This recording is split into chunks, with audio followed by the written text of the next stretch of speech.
Morning class. This is your biology class. Now today's topic is adolescence and drugs, alcohol abuse. Yesterday I have discussed about the types of drugs and their and from their get कहाँ से वो हमको मिलते हैं। Mostly हम लोग को flowering plant से मिलते हैं जो भी ड्रग्स होते हैं। तो एडोलिसेंस पे क्या इफ़ेक्ट पड़ता है ड्रग्स का, अल्कोहल अब्यूज़ का।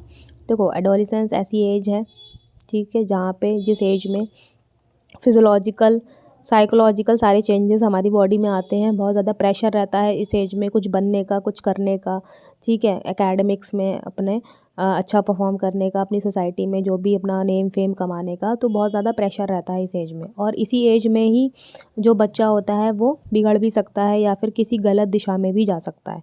तो एडोलिसेंस जो है वो बहुत ज़्यादा क्या कहेंगे, मेन स्टेज है हमारी लाइफ की। Adolescence means both a period and a process during which a child becomes mature in terms of his or attitude and belief for effective participation in the society.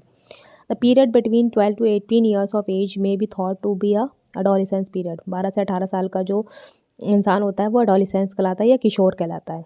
In other words, adolescence is a bridge linking childhood and adulthood. Adolescence is accompanied by severe biological and behavioral changes. Adolescence में या इस as में बहुत ज़्यादा changes आते हैं हमारी body में, बिहेवियरल और बायोलॉजिकल।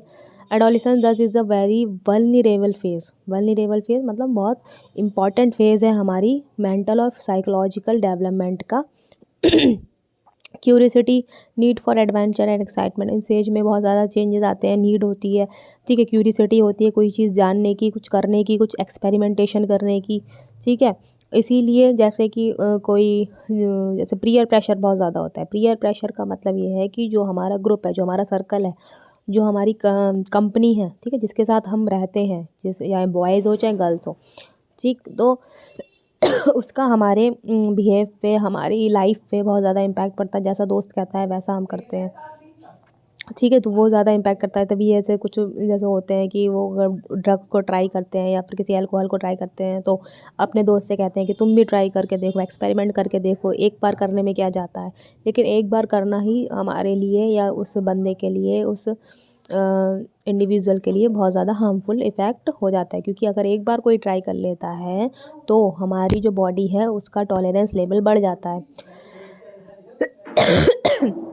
और धीरे धीरे क्या होता है, उसको फिर से लेने की आदत पड़ जाती है, फिर से वो एक्सेप्ट करता है, फिर से लेने की इच्छा करती है उस इंसान की, उस ड्रग को या उस अल्कोहल को।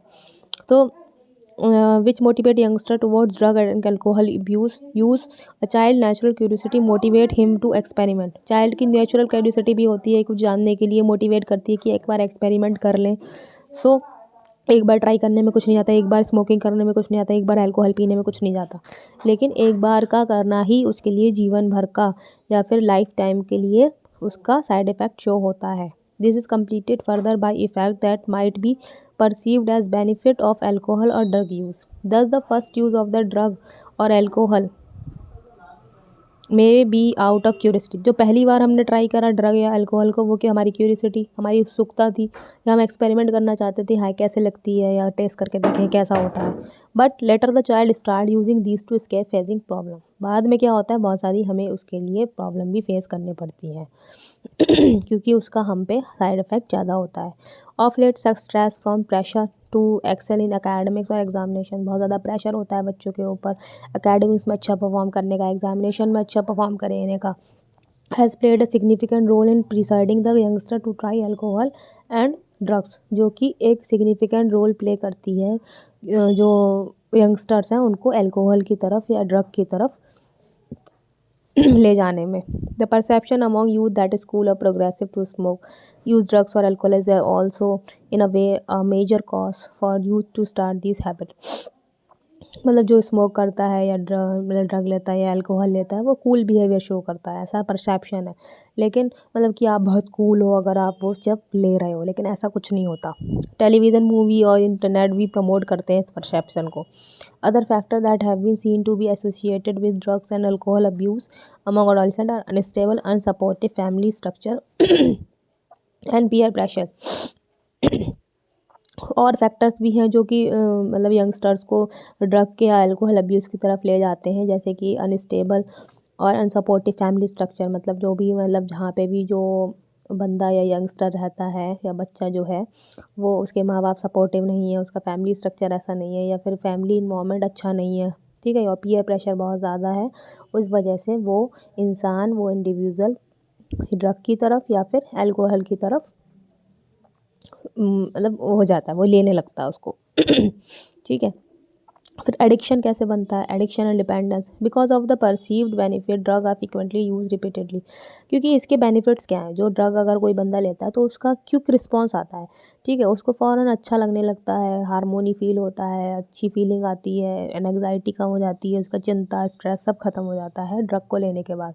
तो वो जो क्या करता है, जब उसे लगता है कि हाँ मेरे एक बार लेने के से मुझे ऐसा ऐसा फीलिंग आ रही है, तो वो फिर से उस चीज़ की तरफ एडिक्ट होने लगता है कि हाँ एक बार फिर से ले लें, फिर से ले लें।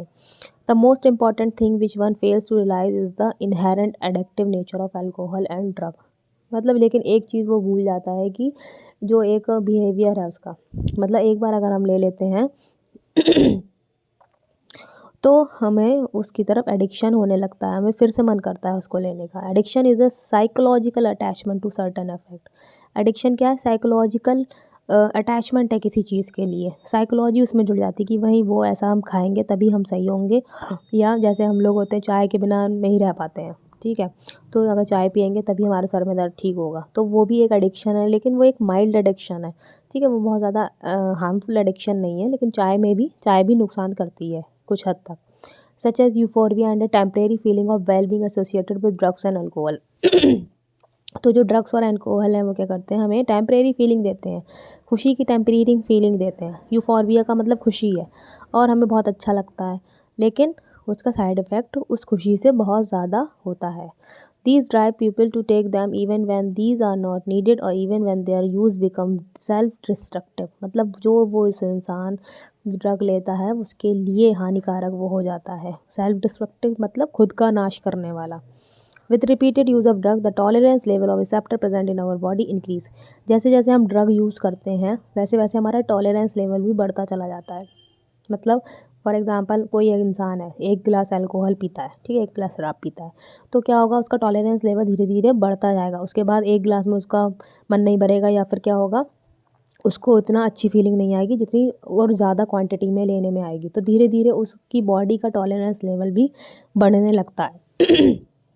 Consequently, the receptor respond only to higher dose of drug और alcohol leading to greater attack and addiction. तब क्या होगा, जब बहुत ज़्यादा टॉलरेंस लेवल हमारा बढ़ जाएगा, तो अगर हम छोटा अमाउंट लेते हैं ड्रग का तो हमारी बॉडी पे कोई इफ़ेक्ट शो नहीं होगा उसका, जब तक कि हम हाई डोज ना ले लें। तो फिर ज़्यादा क्वांटिटी में लेता है वो बंदा उस ड्रग को या उस अल्कोहल को। However should be clearly bore in mind that use of these drug even once can be forerunner to addiction। मतलब इसका मतलब ये है कि अगर तुम एक बार भी ड्रग का सेवन करते हो, ड्रग को लेते हो, तो वो हमेशा के लिए तुम्हारे लिए एडिक्शन बन सकता है। Thus the addictive potential of the drug and alcohol pull the user into vicious circle leading to their regular use from which he or she may not be able to get out। मतलब वो regular user बन जाता है धीरे धीरे करके, वो इतना ज़्यादा एडिक्ट हो जाता है कि उसके बिना रह ही नहीं मिलता उसको। In the absence of any guidance or counselling the person get addicted and become dependent on their use. और धीरे धीरे करके अगर प्रॉपर काउंसलिंग, प्रॉपर गाइडेंस उसको नहीं मिलती है, तो वो बंदा एडिक्ट हो जाता है और डिपेंडेंट हो जाता है उस पे, ड्रग पे। Dependent is the tendency of the body to manifest a characteristic and unpleasant withdrawal symptom if regular dose of drug alcohol is abruptly discontinued. मतलब डिपेंडेंस तो हो गई, अब डिपेंडेंस की वजह से अगर फॉर एग्ज़ाम्पल है उसको वो ड्रग नहीं मिली, जैसे तुम लोगों ने शायद मूवीज़ वगैरह में भी देखा होगा, तो जब कोई ड्रग उसको नहीं मिलती है तो कुछ विड्रॉल सिम्टम उसमें शो होते हैं उस इंसान में, जैसे शेकीनेस, काँपने लगेगा, आँख नाक से पानी आने लगेगा, काँपने लगेगा, और एंग्जाइटी, चिंता होने लगी, बेचैनी होने लगेगी उसको, अगर वो डोज़ या वो ड्रग नहीं मिलेगी तो कैसे भी करके उसको वो ड्रग चाहिए होती है, वो इतना ज़्यादा एडिक्ट हो जाता है वो इंसान। तो कुछ सिम्टम दिखाई देते हैं जिसे विड्रॉल सिंड्रोम कहा जाता है, जिसमें कि एंग्जाइटी, शेकीनेस मतलब हाथ पैर काँपना, नोज़िया और स्वेटिंग, पसीना आना, which may be relieved when use is resumed again. और वो रिलीफ तभी मिलेगा जब वो उस ड्रग को यूज़ कर लेगा। उससे पहले नहीं मिलेगा। In some cases withdrawal symptom can be severe and even life threatening. कुछ कुछ केसेस में क्या हो सकता है कि जो विड्रॉल सिम्टम है वो सीवियर हो सकते हैं और लाइफ थ्रेटनिंग मतलब इंसान को फैटल भी हो सकते हैं, मार भी सकते हैं। Dependence leads to the patient to ignore all social norms in order to get insufficient funds to satiate his or her needs. मतलब डिपेंडेंस इतना बढ़ा देता है कि वो उसे सोसाइटी से कोई मतलब नहीं है, वो चोरी भी करने लगता है। वो बस उसको अपनी रिक्वायरमेंट फुलफ़िल करनी है, उसे बस ड्रग लेना है, चाहे वो कहीं से भी लाए, उससे फ़र्क नहीं है। This result in the many social adjustment problem, जिसकी वजह से क्या होगा, सोशली वो इंटरेक्टिव तो वैसे भी नहीं होगा वो बंदा, तो सोशल एडजस्टमेंट प्रॉब्लम उस बंदे के साथ क्रिएट होंगी। ठीक है, तो ये था एडिक्शन और डिपेंडेंस के बारे में, कैसे एडिक्शन होता है, क्या डिपेंडेंस कैसे शो होती है, और विड्रॉल सिम्टम, विड्रॉल सिंड्रोम क्या शो होते हैं। एक टॉपिक और बचा है, that I will discuss in the next class. I hope this topic is clear to all of you, and if there is any doubt then you can ask me. Okay, take care, bye.